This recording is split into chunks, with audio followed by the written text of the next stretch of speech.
Hey folks, this is Rhykker with another Necromancer video. This will be part 4 and the final part in our skill overview series. With the Necromancer back in beta, we're going to just power through, finish off all the skills before Blizzard removes Necromancer from beta again. In this video, we'll go over the curses, blood and bone skills, as well as all the passives. You can check out our other 3 videos on reanimation, corpses, secondary, and primary skills. But for this video, we'll try to go through things a little more rapidly so that the video doesn't last like 2 hours. So starting with curses, Decrepify reduces enemy units' movement speed, what is this, StarCraft? By 75% and reduces damage of affected enemies by 20% for 30 seconds. Necromancers are very squishy, so reducing enemy damage is certainly important and impactful. The first rune, Dizzying Curse. Cursed enemies have a 10% chance to be stunned for 2 seconds when hit. In practice, 10% is a really low chance to stun, so this rune doesn't feel very impactful. Next rune, Enfeeblement, makes the speed reduction even better, 100% speed reduction, which slowly decays to normal potency over 5 seconds, so decays to 75% move speed reduction. I like this rune a lot better. 100% move speed reduction means they actually stop dead in their tracks. Next we have Opportunist, gain a 3% move speed increase for every enemy cursed, up to a max of 30%. So if you can get a group of 10 enemies, you'll gain a 30% move speed buff. This could be nice for speed builds. Next rune is Wither. Damage reduction is increased to 30%, but no longer reduces movement speed. This doesn't seem like a great trade-off. It's only 10% more damage reduction, and you're losing the crowd control element. I'd rather have 10% less damage resistance, and be able to stop enemies from running up to me and hitting me. That sounds like smarter damage mitigation. Then lastly, we have Borrowed Time, gain 1% cooldown reduction for every enemy cursed up to a max of 20%. Now what's important here is that you don't have to catch all enemies at once. A curse lasts 30 seconds, which could be buffed by passives, so you can curse multiple groups of enemies to stack up to your 20% cooldown reduction. This is probably the best rune on Decrepify, but it should be noted that while the curse lasts 30 seconds, if you move, I think it's about 2 screens away from a cursed enemy, then they'll no longer be counted for your cooldown reduction. So this is mostly something that you'll want during a big fight and you got a lot of enemies on screen or within, a screen and a half distance. Necromancer has some big cooldown powers, so squeezing in cooldown wherever you can, not a bad idea. Next curse is Leech. Curse the target area. Cursed enemies have a chance to heal the attacker when they are struck for 1% of their total health. Now, while it does say that they have a chance to heal the attacker, from my testing, that chance is damn near 100%, if not exactly 100%. Now, this is an interesting power because the higher the difficulty, then the better the power is. Because the more hit points the monsters have, the more you're going to heal. So obviously, this is most useful either against a Rift Guardian or against a whole group of enemies that you'd be able to hit at once. The first rune, Transmittable, enemies that die while cursed will spread the curse to a nearby unaffected target. That's kind of nice. Osmosis, each cursed enemy increases your life regeneration by 751 per second.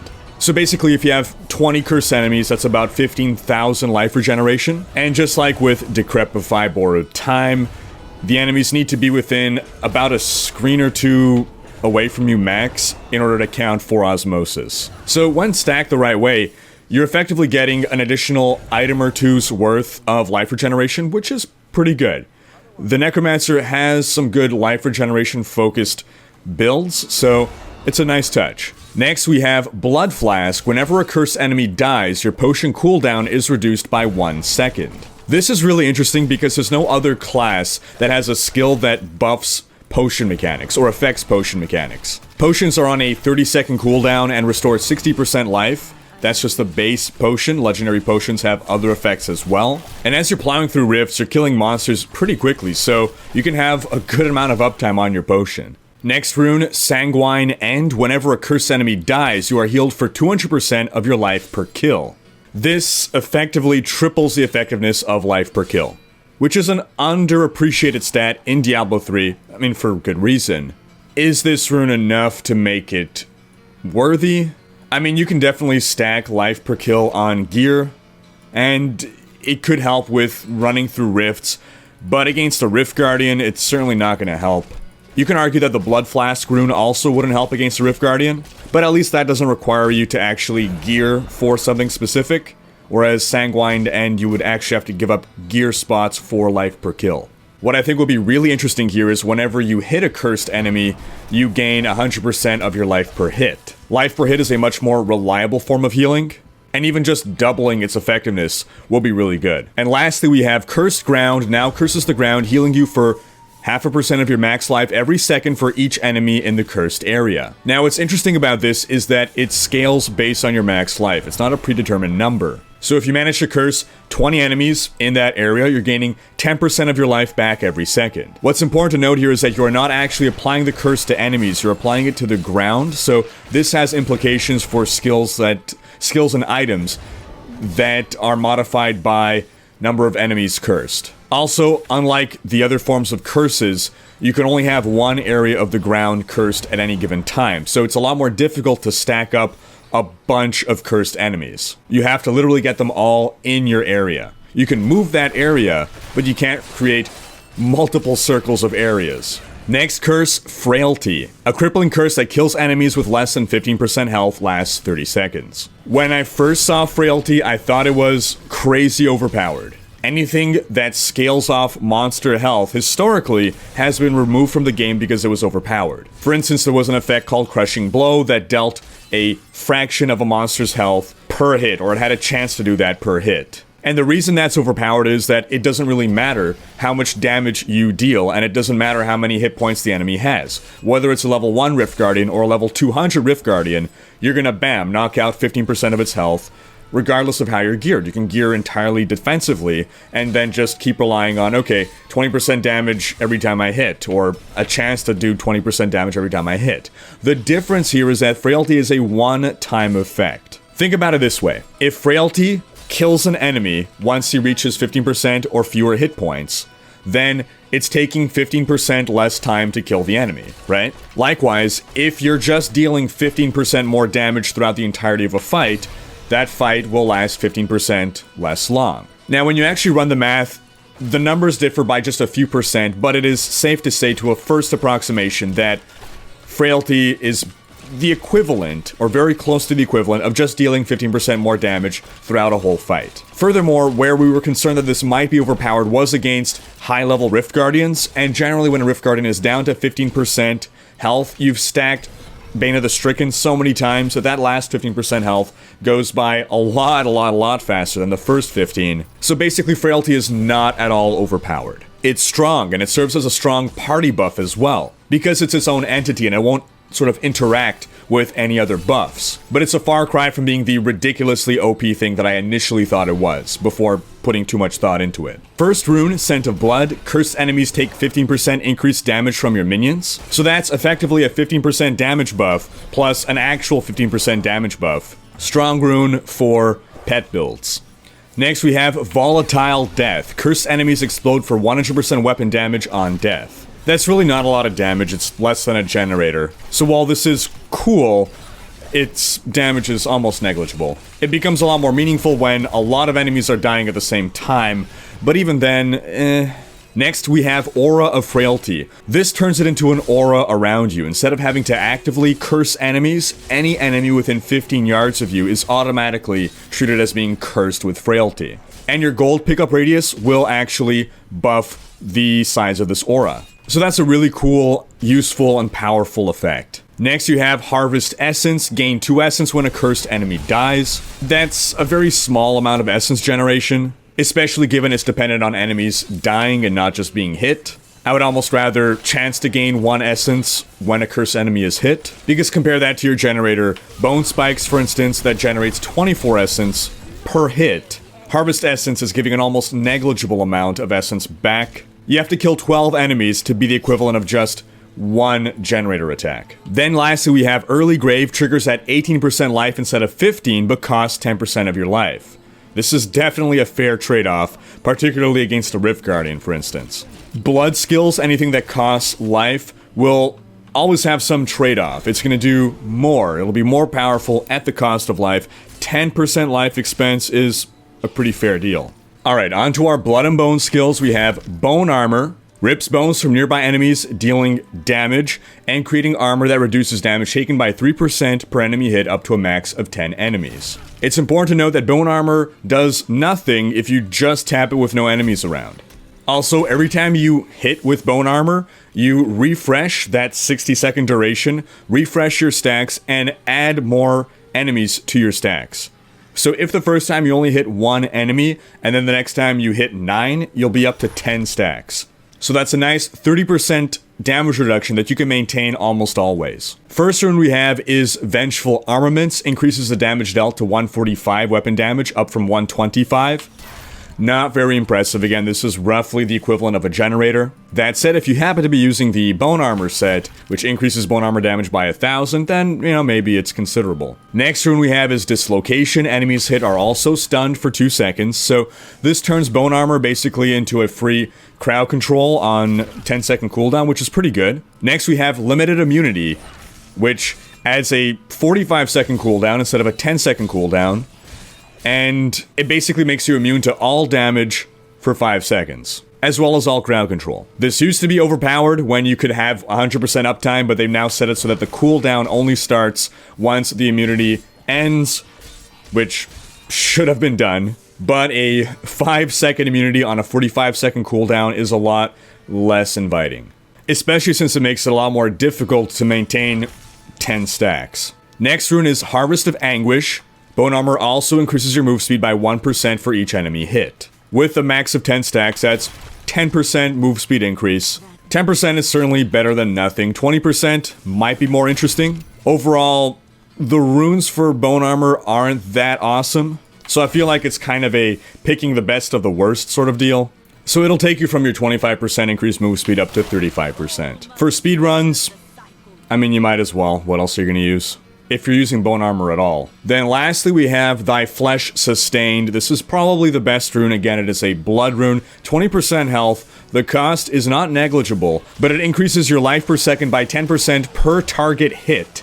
So that means at 10 stacks you have doubled your life per second. This is interesting, this is strong, this is fun, and this helps counter that 20% blood cost. Next skill we have is Bone Spirit. Launch a Bone Spirit that will seek enemies, deals 4,000% weapon damage on impact. You gain a charge every 15 seconds and can hold 3 charges. Every time you consume a corpse, that recharge time is reduced by 1 second. So Bone Spirit was a Diablo 2 classic. It's a pretty cool and fun power. It serves as sort of a lock-on homing missile. If you just blind fire it without targeting any enemy, it'll just keep going until an enemy comes within range, and then it'll lock onto it. But you can also specifically target an enemy, let's say that's at the back of all the other enemies, it'll pass through and find its way to the enemy you're targeting. Also worthy of note is that it does not cost any essence, it's just operating on that cooldown. Our first rune we have Astral Projection. Damage is increased by 15% for each enemy the Bone Spirit passes through while seeking its target. So this actually encourages you to position yourself such that you're going to be hitting enemies that are being protected by other enemies ahead of them. Next rune we have Panic Attack. Enemies within 10 yards are feared for 2 seconds when Bone Spirit detonates. I've said it before, I'll say it again, I'm not a fan of fear effects. The only thing that can change my mind is if some really cool build could be found that revolves around fear effects, like Rechel's Ring of Larceny and all that stuff, but I don't have my hopes up high. Next we have Poltergeist. Increases the maximum number of charges to 4. Straightforward. This means that you can unleash 4 instead of just 3 Bone Spirits all at once. That sort of translates into a 33% damage increase for sort of an alpha strike. One thing I find really cool about Bone Spirit is how it'll follow a target around. If the monster's chasing you and it's really fast, then it's the Bone Spirit traveling slowly has to sort of make like a curved loop path in order to hit it. It's pretty cool. Next we have Unfinished Business. Bone Spirit explodes, dealing a bunch of damage to all enemies within 10 yards on detonation. This is what I was looking for. Again, in general in Diablo 3, attacks that deal damage to multiple enemies tend to be the best, with little exception. That's because this game is generally about killing huge swaths of enemies at once. So while it is dealing less damage, it's almost a fourth of the damage, it's dealing it to probably more than just 4 targets, so overall it's still going to be potentially dealing more damage, just less against single targets. Lastly, we have Possession. Bone Spirit will now charm the target for 10 seconds at the cost of 10% health. So this is at once cool, but also kind of dumb. I love it in principle. You get to charm the target. It's now fighting for you. It's very Diablo 2, but you've just dealt like 4,000 damage to it. So if you haven't outright killed it, you've significantly weakened it. I think it would be good if the damage would apply after the charm effect ended. You're basically possessing it, and then when the spirit leaves, it deals the damage. This way you're more likely to actually get the full 10-second duration out of the monster rather than leaving just a weakened monster. Next we have Blood Rush. This is the movement skill of the Necromancer. It's super fun. It's really great. I love it. It's a mixture of the Wizard's Teleport and the Monk's Dashing Strike. It's not an attack, but it looks and operates very much and feels very much like a Dashing Strike. 5-second cooldown, 5% health cost, and you can teleport 50 yards away. That is half a screen's distance. First rune, Potency, increases your armor by 100% for 2 seconds after casting. As an intelligence-based class, you're gonna have less armor than the strength of the dex classes, so doubling your armor will certainly be a nice buff to your toughness. As you can see, we're at 28 million now. Teleport, and nothing. What? Is this not working? Do you have to pass through an enemy? No. So this rune apparently isn't working, actually. That's interesting. Bug report. Next we have Transfusion. Heal for 2% of your max health for every enemy you pass through. This is powerful. This is possibly the coolest and most interesting form of healing in the game. First off, the visual is super cool. Seeing just the veins like being pulled out of the enemies or whatever it is that's going on, it looks sick. But also it's strategic. It's making you make decisions and position yourself. So I really like this rune, and it seems to be powerful enough. Next we have Molting. You leave behind a corpse at your original location when used. Pretty straightforward. Given it's on a 5-second cooldown, you can basically be generating a corpse every 5 seconds. That said, it's maybe a little on the low-powered side, just given the other runes we have at our disposal, and the other ways we have of gaining corpses. Next we have Hemostasis. Removes the health cost. I mean, it was just a 5% health cost. I don't see that being particularly needed. Maybe if it was removes the health cost and halves the cooldown duration, I don't know, or reduces it to 3 seconds. I mean, compare Hemostasis to Transfusion. They both basically do the same thing, except Transfusion is better. Now you can argue that if you're running a speed farming build with an Ingum and you have no cooldown on Blood Rush, 5% health really starts to add up, so maybe that's our application of Hemostasis. But in that case, might as well give it a shorter cooldown anyway, even if it's just 4 seconds, to at least give it a bit more application. I don't know. Lastly, we have Metabolism. Provides an additional charge but doubles the health cost. I like that. So this is the Blood Rune variant. 5% health cost, not super significant. 10%, we're starting to notice it. Especially since you have a second charge. That means you could now do 2 quick blood rushes for 20% of your health. A fifth of your health. Now we're talking. Now we're gonna need to spec a bit more towards healing or mitigation. It's an interesting choice to make. And finally, our last skill, Simulacrum. Costs half your health, 2-minute cooldown, but it creates a simulacrum made of blood that will duplicate your essence spenders for 15 seconds. I don't love Simulacrum. It's a very long cooldown. There are applications. It's generally, though, when you need to combine it with something else like Land of the Dead. It's about finding the right sort of arguably broken combinations. Our first rune, Cursed Form. While active, your curse skills now apply all 3 curses. So this is 15 seconds out of every 2 minutes you're getting to curse all the enemies around you with all curses. That said, I mean, while you're spending time cursing enemies, that's time that you're not getting to be spamming your spenders, your essence spenders, which is really where this benefits the most. I mean, the big draw here is effectively double damage. And while you're applying all 3 curses, it is going to be unruned curses. You'll have 1 curse that's runed, the one you're selected, and then the other 2 curses will be unruned. Now, don't get me wrong, that's certainly a nice effect. To be able to apply all 3 curses is great, but on a 2-minute cooldown skill, I don't know that it's that worth it. Also, just gonna toss this out here real quick, I dislike that they changed the visual of the curses above enemies' heads. It used to be that every curse was a different color, now it seems they're all the same color. I find that less visually clear. I preferred the original implementation. I do love how they stack above each other and sort of nest into a nice design, but it was more clear when they each had a different color. Next, we have Reservoir. Your max essence is increased by 100% while your Simulacrum is active. This is interesting, particularly if you want to run with Skeletal Mage Singularity. Singularity is the Skeletal Mage rune that makes it deal more damage for every point of essence that you have. It uses up all your essence, so the more max essence you have, the more powerful the Skeletal Mage. Simulacrum is already duplicating your essence spenders, so you're now basically getting 4 times the damage. Double because you're creating 2 instead of 1 Skeletal Mages, and another double because you're doubling your essence. The main issue here is just how short-lived all these effects are, and again, that huge cooldown on Simulacrum. Next one we have is Self-Sacrifice. If you would die while Simulacrum is active, instead the Simulacrum is destroyed and you are fully healed. So this is kind of nice to keep as an oh shit button. Again though, 2-minute cooldown. Also, what sucks about this is that it costs 50% of your health. In other words, if you don't have 50% health, if you're under 50% health, you cannot activate the Simulacrum, which seems to defeat the purpose. You can't use it as a no shit. You have to have super precognitive abilities to know, okay, I'm probably at some point now gonna dip below 50% health. Let me pop my Simulacrum. I don't know. I'm not very impressed by Simulacrum as a whole. Next, we have Blood Debt. Life costs for skills are reduced by 75% while Simulacrum is active. So this combines really well with, say, Blood Nova. It lets you gain even more benefit out of the fact that you're duplicating your essence spenders.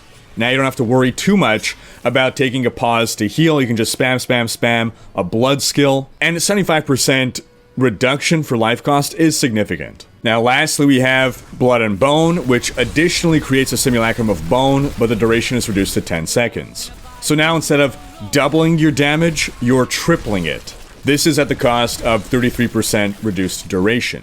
Now if you run the math on this, this has the net effect of actually dealing the same amount of damage overall over the 15 seconds.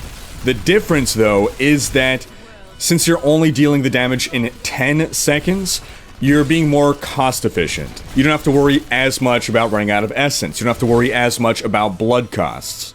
So while not necessarily more damage overall on paper, potentially more damage if it means you don't have to stop to regain essence or life. Another issue though with Simulacrum is positioning, so if you're using a Nova power, you can't really choose where your Simulacrums are going to be standing, so they might not be standing optimally to be damaging the enemies, which makes you kind of have to restrict what powers you use, and I don't know, I have a personal bias against this skill.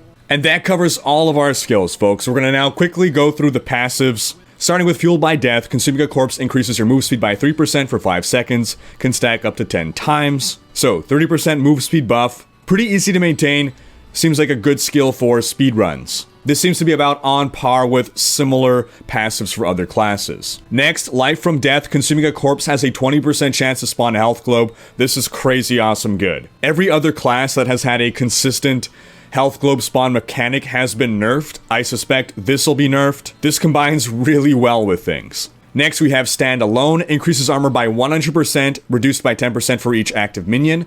This is good. If you're not running a pet build, you'll likely want to take this.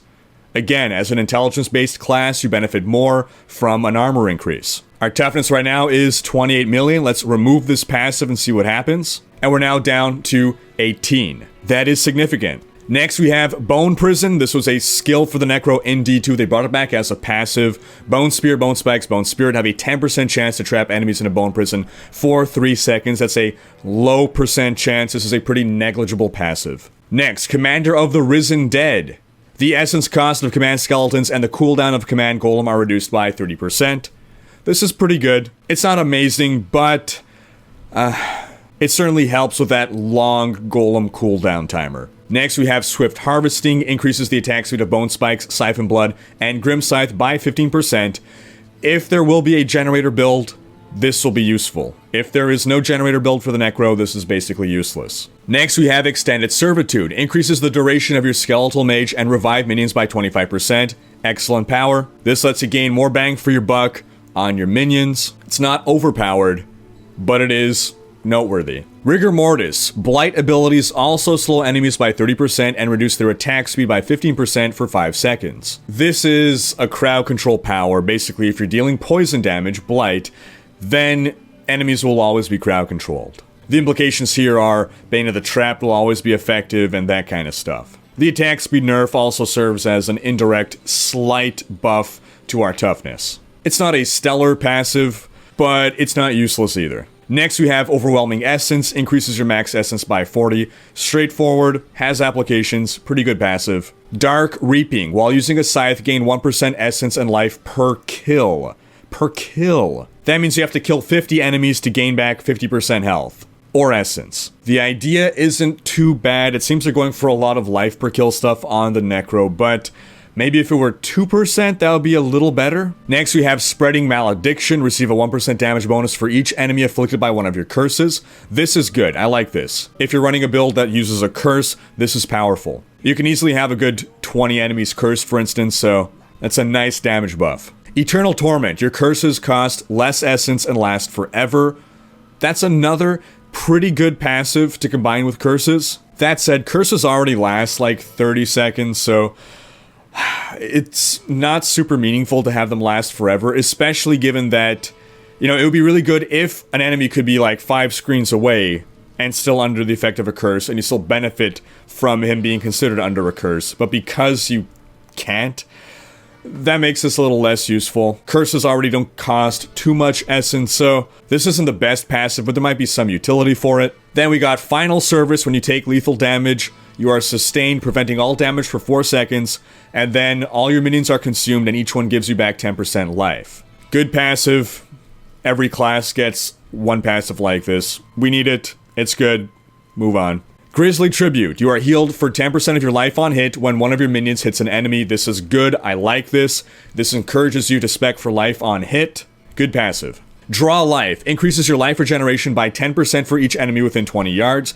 This is a cool passive for melee-oriented builds. Again, encourages you to build for life regeneration. There's some cool healing going on with the Necromancer. I like this passive as well. Next we have Serration. Bone Spikes, Bone Spear, Bone Spirit deal 1% increased damage for every 2 yards from you. Bone Spikes, Bone Spear, and Bone Spirit deal 1% increased damage for every 2 yards from you, up to a max of 15%. Basically, the further you are when you're attacking an enemy, the more damage it'll deal. So that means 30 yards away, you're going to get a 15% damage buff. It's a nice little buff. It's a useful skill. 30 yards isn't too far. And obviously this will go with the Bone Spear build. Next we have Aberrant Aberrant Animator? Aberrant or Aberrant. Oh, okay. Your minions gain 200% of your thorn. So this is the attempt at an Iron Maiden build. Can we actually put together a thorns-based build? Maybe, we'll have to see. It's nice that there at least is something thorns related for the Necromancer. There's also, like, I think one supporting legendary. We went over the legendaries in our previous video. Is that enough to make a thorns build?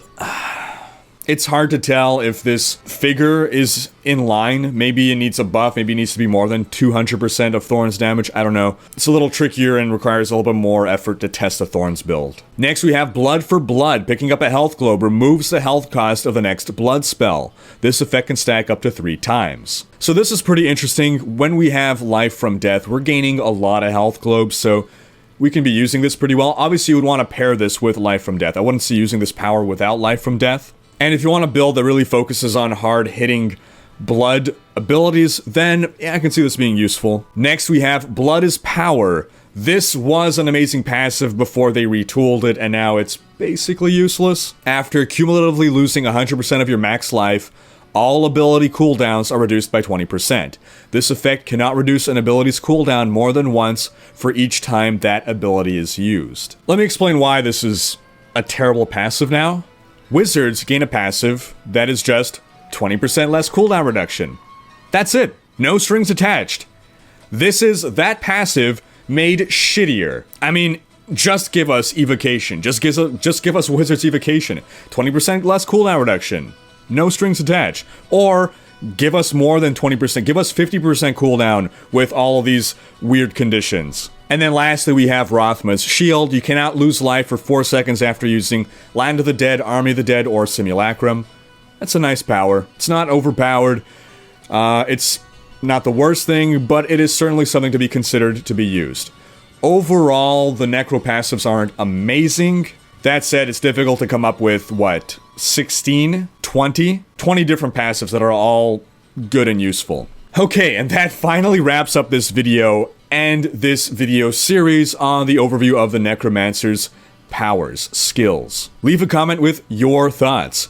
Are you liking how the Necromancer is shaping up? Thanks for watching. Special thanks to my Twitch and Patreon supporters for making these videos possible.